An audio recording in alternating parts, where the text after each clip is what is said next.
Hello everyone. Today is Wednesday, January 6th, 2021. Welcome back to Jacob Talks Politics.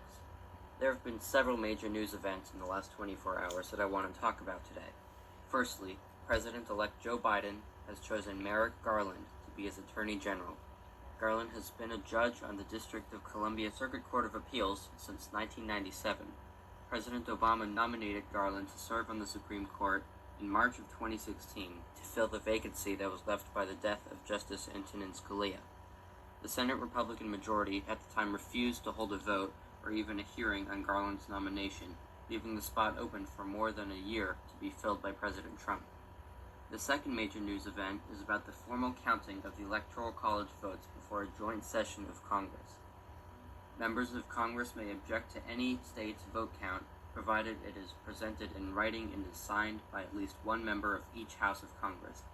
If this happens, both houses proceed to their respective chambers to debate for 2 hours and then vote on whether to toss out that state's electoral votes.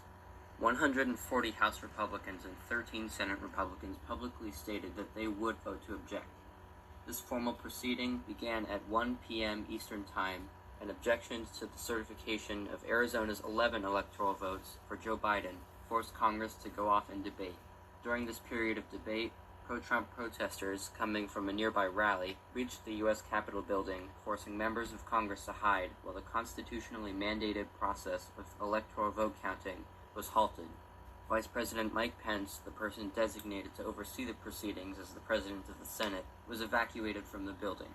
There have been reports of tear gas and flashbangs, packages in front of the DNC and RNC headquarters containing pipe bombs, protesters raiding the House and Senate chambers, and many more things such as gunshots.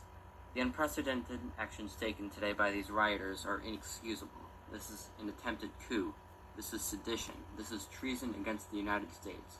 And we can only hope that the crowds are peacefully dispersed by law enforcement, and that Congress is able to resume the formal counting of the electoral votes.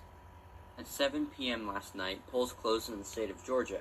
Precincts began reporting results from the two Senate runoff elections between Senator David Perdue and John Ossoff, and between Senator Kelly Loeffler and Reverend Raphael Warnock.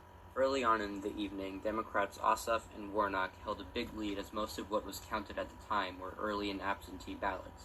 Once about two-thirds of the vote had been reported, the Republican candidates, Perdue and Loeffler, took narrow leads.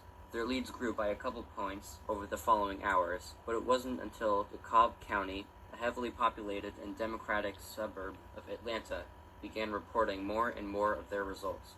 It was around 2 a.m. that Raphael Warnock, with a big enough lead, was projected the winner of the special election, defeating incumbent Senator Kelly Loeffler. Raphael Warnock will be the first African-American Democrat to serve as the U.S. Senator from Georgia or any southern state.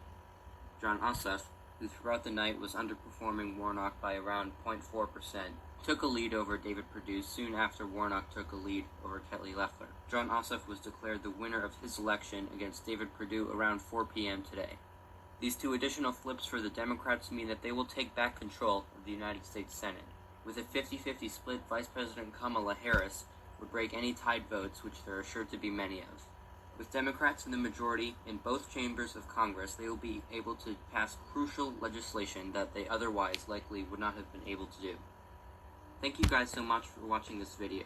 If you're interested in seeing more political content like this, make sure to like this video, subscribe to the channel, hit the notification bell, and share the channel with your friends.